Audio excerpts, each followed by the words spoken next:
This version of the show, Riverdance 30, the new generation, is the first time that the cast that you're watching on stage is younger than the show itself. So all of us were not born when Riverdance first aired at the Eurovision in 1994.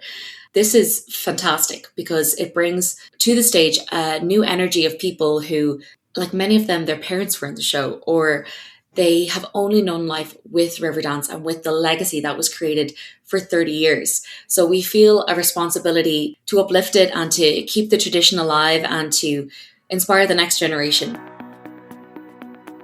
I'm Caitlin, a former professional ballerina turned dance educator and career mentor, and this is the Brainy Ballerina Podcast. I am here for the aspiring professional ballerina who wants to learn what it really takes to build a smart and sustainable career in the dance industry. I'm peeling back the curtain of the professional dance world with open and honest conversations about the realities of becoming a professional dancer. Come along to gain the knowledge and inspiration you need to succeed in a dance career on your terms. Hello and welcome to the Brainy Ballerina Podcast. I'm your host, Caitlin Sloan, and I am joined today by Mai Fitzpatrick.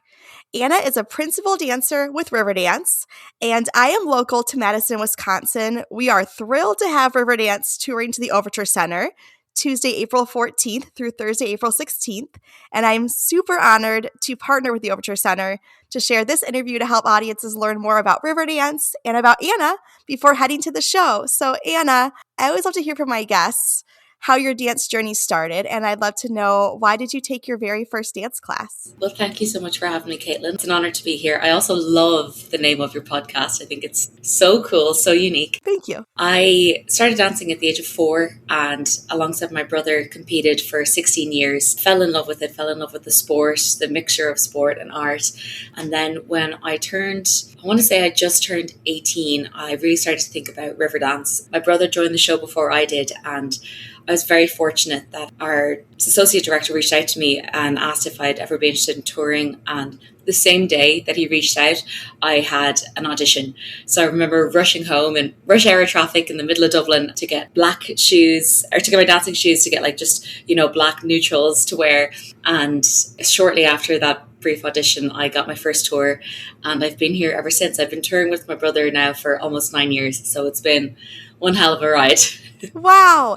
Did you start in Irish dance when you were 4, or did you take other styles of dance as well? I actually did ballet for about 6 years, and I did a little bit of athletics as well. I come from a very large family, so I think my mom might call her super mom. You know, we came out of school, she had dinner ready in the car, we would drive up to Irish dance class. At the time, that took us over an hour to get to. And then it just came to a point where she always, allowed us to follow our dreams and to pursue what we loved. And for me, that was Irish dance. And it's just where I felt like I had the most opportunity, even from a young age. And so I continued that alone to really kind of put all my time and focus. You know yourself from training as a ballerina, there's just so much that goes into it, and you really do have to dedicate your life. Mm-hmm. That was what we chose. Was there a specific moment growing up that you realized that dance could truly become your career? It still doesn't really feel like a career. I think when it's something, it's true, and it's something that you love. I do feel every night lucky. I know that I could have a job like so many people where they don't feel fulfilled in it. And I was just so fortunate to come from a background where my mom did ballet when she grew up. She was a sprinter as well. And I think her mindset is what allowed me to live the life that I live, and to think that it was okay to go after what you felt like you wanted to do and not have a backup plan in that way. From a young age, that was instilled in my siblings and I. And then just growing up competing, like every weekend we would go all around Ireland, sometimes to 2 competitions in a weekend, to get our name out there, to try to get ourselves in front of adjudicators so that when these huge competitions happened, we're memorable and we're seen. And it just really instilled a mindset in us that you can do this for your life. And I know that unfortunately for dancers, performing does have a bit of an expiration date, but you can still dance till you're in your 80s, 90s, hopefully. But it was her that instilled that in us, to be able to feel like this isn't a career. It's just something that we love. My listeners are primarily ballet dancers. And so for any listeners who may be new to Irish dance, could you describe what makes the style so unique and special? Absolutely. Well, Irish dance is very traditional to Ireland. We dance in two different pairs of shoes, so we call them a soft shoe and a hard shoe, or a pump and a heavy shoe.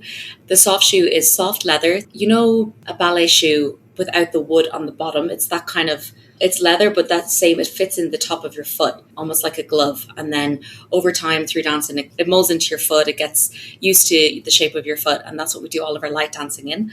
And then for our hard shoe, it's again leather, but it has a fiberglass tip. And that's what makes the noise against the ground. It also has heels that we click. So when we move our feet, it makes like a clicking sound, essentially. It's similar to a tap shoe, but still different at the same time. So the soft shoe is a lot more balletic, if you will.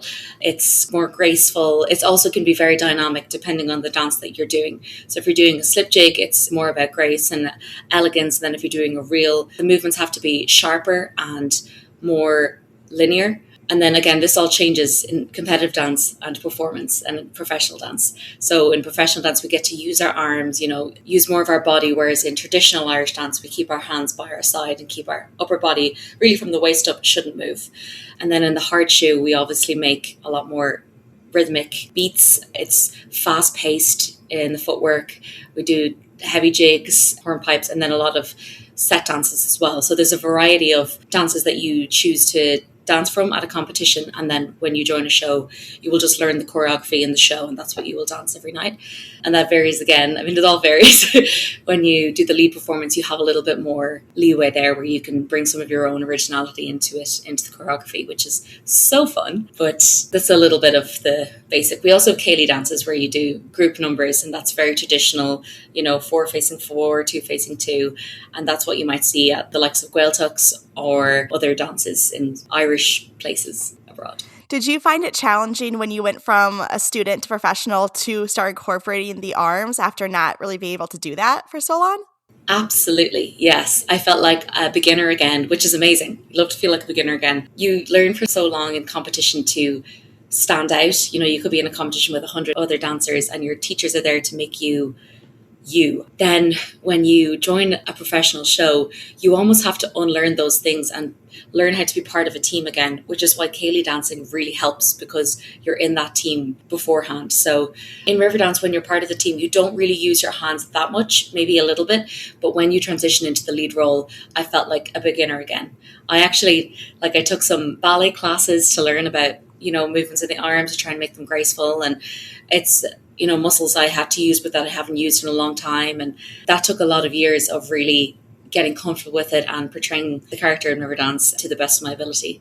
And that's what I love about ballet too, is it's just so beautiful. Like from the fingertips down to your big toe, everything is just so poised and elegant, and I take a lot of inspiration from it. My mom loves ballet too, so we're big fans. When you said you have to portray a character, so when you're in the performance, is it almost like a story ballet where there's one character throughout?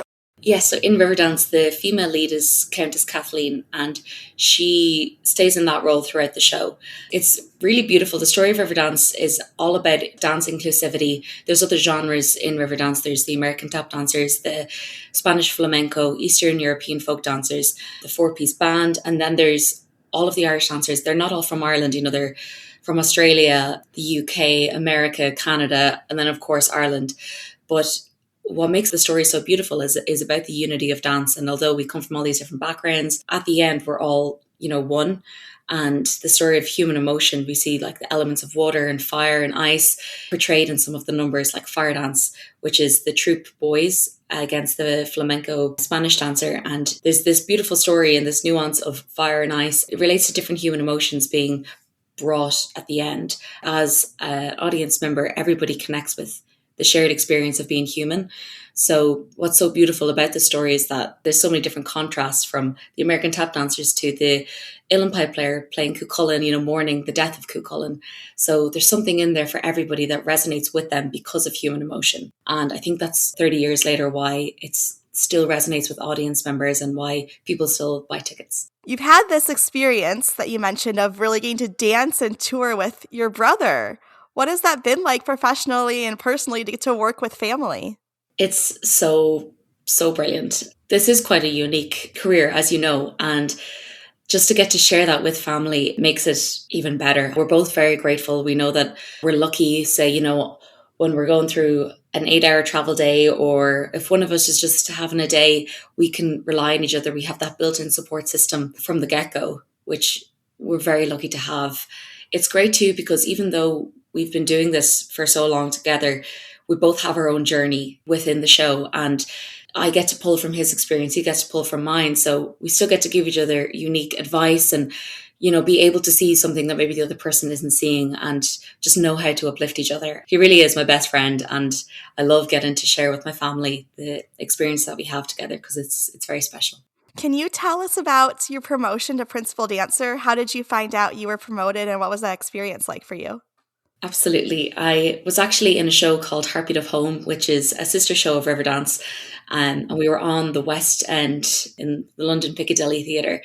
I remember our associate director, Porrick Moyles, just asked me to come backstage for a moment. And he said that he was going to train me in for lead in that show, Heartbeat of Home. And I was going to go on in 2 weeks from then. So to learn all the choreography. And that they were also going to train me in for Riverdance. I mean, I'd been in Riverdance about 2 years at that time, and I just broke down in tears. It was the best news of my life. I was so happy. And at the same time, got those butterflies in my stomach of, okay, this is going to be one of the most challenging things you've ever done. And it really taught me a lot about having to strip back and learn who I am as a person first, because there's no hiding who you are on stage. I think it comes out in your expression, in your movements, in your dance. So that was a really beautiful learning experience, and I fall in love with it every day. I really do. How did you deal with the challenges that came with that new role?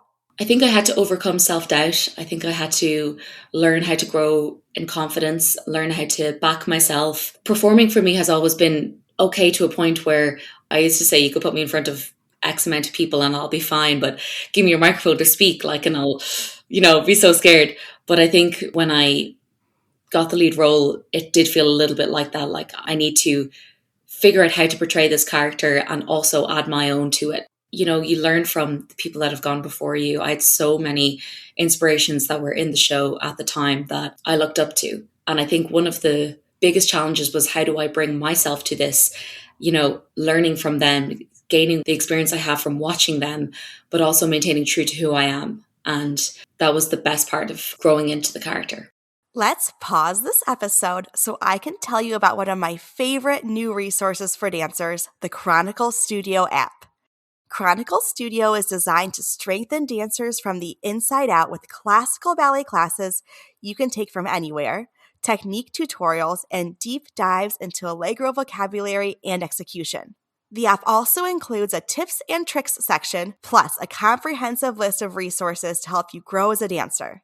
One of my favorite elements of the app is the community section, where you can connect with other dancers with the same drive and passion for ballet. Right now, founder Elizabeth Troxler is inviting you to become a founding member of the Chronicle Studio app. If you're a dancer or teacher willing to share honest feedback to help grow the app with the content you love, now is the time to get involved. Head to the link in my show notes to download the Chronicle Studio app and have everything you need to build stronger, smarter dancers right at your fingertips. And now you're on tour.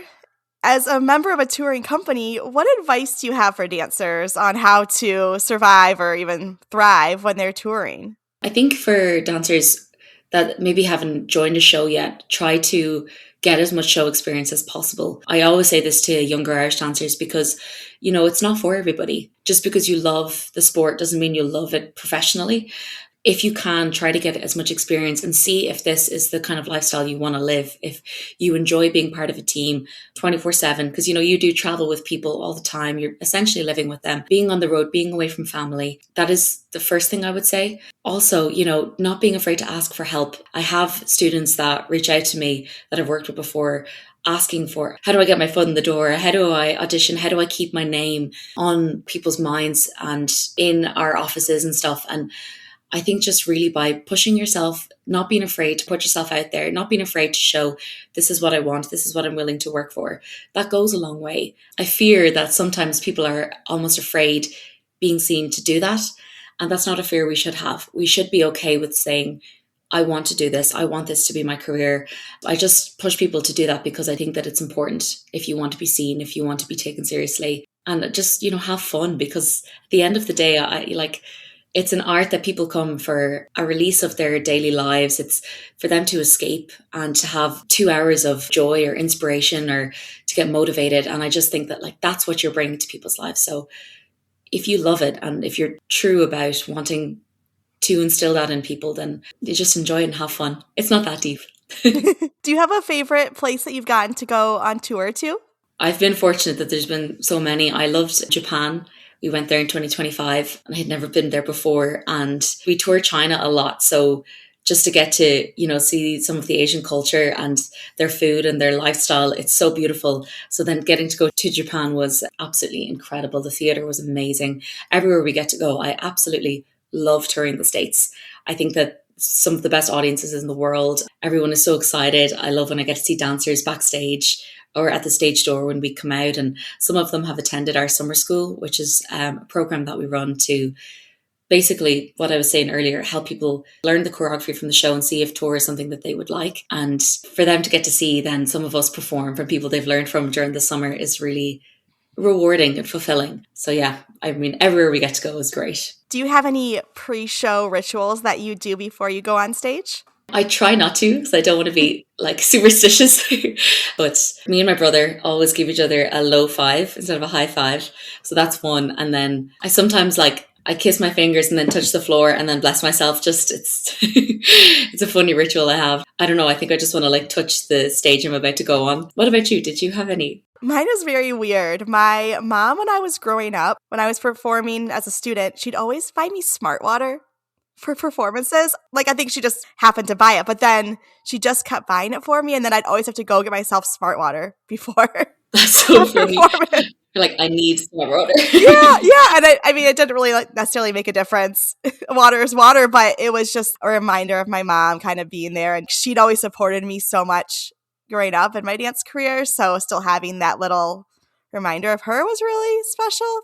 But that was really my only thing that I did. That's really sweet though. That's really sweet. Yeah. What does a warm-up look like for Riverdance? I don't even know what an Irish dance class consists of. So for the show, we have a warm-up about 35 minutes before the show. We do a group warm-up together. We get our heart rates up first, and then we activate certain muscles, especially in our legs, our back, our core, and then we stretch and really just kind of pump each other up. We feed off one another's energy. And then we have a group cool down as well after the show. We're very lucky we have a physiotherapist that travels with us as long as a massage therapist. We have ice buckets after the show that I absolutely rely on. I love the ice bucket. I'm in there for 5 minutes after the show. It makes me feel like I have a fresh pair of legs. And then it would be similar in Irish dance class when you're growing up as well, just getting the heart rate up. It's really advanced though in the last couple of years, and I'm sure ballet has as well. We do a lot more physical training than say I would have done when I was competing. You have dancers now that are physically more fit, that have stronger muscles from a younger age, are more flexible. I see, them doing routines and work with TheraBands, sometimes a lot of ballet workouts to really grow those muscles that I would have loved when I was younger. So it's great to see the sport evolve and get better with new generations. Mm-hmm. I love that you have a group cool down. I feel like you don't often see that, at least in ballet. We do our hour-and-a-half ballet class, we do the show, and then you take your bows and everyone is out of there. So I like that you have a moment to kind of regroup and cool down together. I think it's important, and I think again it instills that team mentality because like anything, it can get competitive in such a high intensity environment, and for us it's always been team first at its core. I love that mentality. You create friends for life here. So yeah, it's just a reminder of that. After you get back to the hotel at night, are you still buzzy with energy? How do you how do you unwind after you get back? It's really hard to. I'll call my mom, I'll put on music or a show in the background, and I like to take my time getting ready for the show, and then I like to take my time cooling down and kind of getting ready for bed as well. So just those things. Sometimes I'll listen to a podcast. If I haven't iced at the venue, I'll come back and I'll stretch here for a while and I'll get ice in the hotel. So yeah, there's no set thing I do. It's just kind of like a slow burn before bed. So we're so excited that you're about to start touring North America with Riverdance 30, the new generation. For someone who has never seen Riverdance live, what can they expect from this experience, or what do you hope that they take away? Oh, so much fun. This version of the show, Riverdance 30, the new generation, is the first time that the cast that you're watching on stage is younger than the show itself. So all of us were not born when Riverdance first aired at the Eurovision in 1994. This is fantastic because it brings to the stage a new energy of people who, like many of them, their parents were in the show, or they have only known life with Riverdance and with the legacy that was created for 30 years. So we feel a responsibility to uplift it and to keep the tradition alive and to inspire the next generation, because we have grown up around it and around the importance of it in Irish culture, in Irish music, and just as an export for Ireland. So I think that it brings a whole new level of energy and excitement to the stage and responsibility. We also have new costumes in this version of the show. We've got new set design, new screens that have been updated with modern technology, and then new lighting. And for the 25th anniversary of the show, our Grammy Award-winning composer Bill Whelan recomposed the score. So there's been differences in the music as well. So whether it's your 5th time, 50th time, or your very first time, there really is something in there for everybody. And I'm excited for audience members to come and watch. Do you have a favorite moment in the performance that we should look out for? Oh, it changes frequently. One thing I do love to see, and I know Fergus loves this as well, is at the end of the show during the finale and the reprise, there are children up in the aisle out of their seats dancing. And that's so fulfilling to me when I see that, because when I was about 5 or 6, my mom took me to see the show and that's what I did. So it's a full circle moment, and it really makes me hope that that is the next generation of dancers that will be on the stage that I'm on. And I love when I see that. What are you excited about coming up in the future? What do you feel like is next for you as a dancer? I'm excited to continue traveling with the show and learning. I've been very fortunate to get to learn so many things outside of the show that I never would have expected for myself. So like becoming dance captain, being part of the social media team, working with the summer school, all of these things that are not like Irish dance related to a degree, but like it's a lot of admin and social media. And then dance captain is a lot about working with the cast. We don't do the same rotation every night. So we don't have any swings in Riverdance. So everyone knows every spot in the show, and it keeps our brains working. It keeps it fun, keeps it fresh. So I have, alongside of dancing, done that for the last couple of years. And I hope that in the future, I get to just have those experiences again and keep learning new things. And yeah, I really hope to see Riverdance in places it's never been before. We recently brought it to the UAE back in 2021, and that was the first time we brought Riverdance to a new culture, a new audience, which I felt very fortunate to be part of the cast at that time that got to do that, because I thought Riverdance had seen everywhere. So yeah, I'm excited to just see all of those things unfold. Yeah. Can you talk more about what a dance captain does? Yes, so we work off a point system here, which means to keep everything fair and to keep everybody doing the same amount. All of our dances have a certain point, and then you add up the points at the end of a week, and that then dictates your rotation for the week. Also, the lead dancers, so whatever leads are on, they rotate between the troupe role and the lead role. So at the moment, we have 3 female leads and 3 male leads, and our roster changes every week, just depending on what we're given. And then for the troupe, their role every night will change depending on who is on that night. Dance captains also, we deal with the stages when it's a different size, having to make the show a different size. We deal with all of the other managements, so like the crew, the wardrobe, the office back home, company managers, anything that anybody needs really, they'll come to us. And there's other dance captains in the show. So for the folk ensemble, for the tap dancers, and then for the band, they all have their own captain. And it's just a way of, keeping everything in order and making sure everybody's happy and everything's running smoothly. How are the points assigned? Is it like a harder dance has more points, or a Yes. longer dance? Okay. Yeah, exactly that. Okay. Wow. That's so interesting. Those are all these things that I've never known, growing up in the ballet world. It's a whole different world of dance. What do you like about doing social media? I loved about doing social media, just seeing what engaged with people out there. I find that it's so fun. It's so creative. It's another creative outlet where you get to also connect with other shows and see what they do and see what works for them. And I find that really interesting, because Riverdance is its own, it's kind of unlike a lot of shows out there. And just seeing what resonates with people, being able to be creative, have fun with Irish dance in a different way. I loved that aspect of it. Last question I have for you that I like to ask all my guests. If you had to give dancers who are pursuing their professional career one piece of advice, what would you tell them? That's a really good question. I think I would tell them to be kind to yourself, don't give up, and stay true to who you are. Thank you so much for this, Anna. If anyone listening wants to go see Riverdance on tour or learn more about you, where can we find you? Yes, well, if you want to see Riverdance, just go to riverdance.com, all of our dates, and you'll be able to get tickets there. I hope to see you at a show. Amazing. And I am partnering with the Overture Center for anyone local to Madison to give away 2 tickets to the performance on Tuesday, April 14th. And that information will all be on my social media page, the Brainy Ballerina, so you can enter there to win tickets to see Riverdance and to see Anna. Thank you so much, Anna. I really appreciate your time today. Thank you so much. I've loved it. Thank you for tuning in to the Brainy Ballerina Podcast. If you found this episode insightful, entertaining, or maybe a bit of both, I would so appreciate you taking a moment to leave a rating and hit subscribe. By subscribing, you'll never miss an episode, and you'll join our community of dancers passionate about building a smart and sustainable career in the dance industry. Plus, your ratings help others discover the show too. I'll be back with a new episode next week. In the meantime, be sure to follow along on Instagram at The Brainy Ballerina for your daily dose of dance career guidance.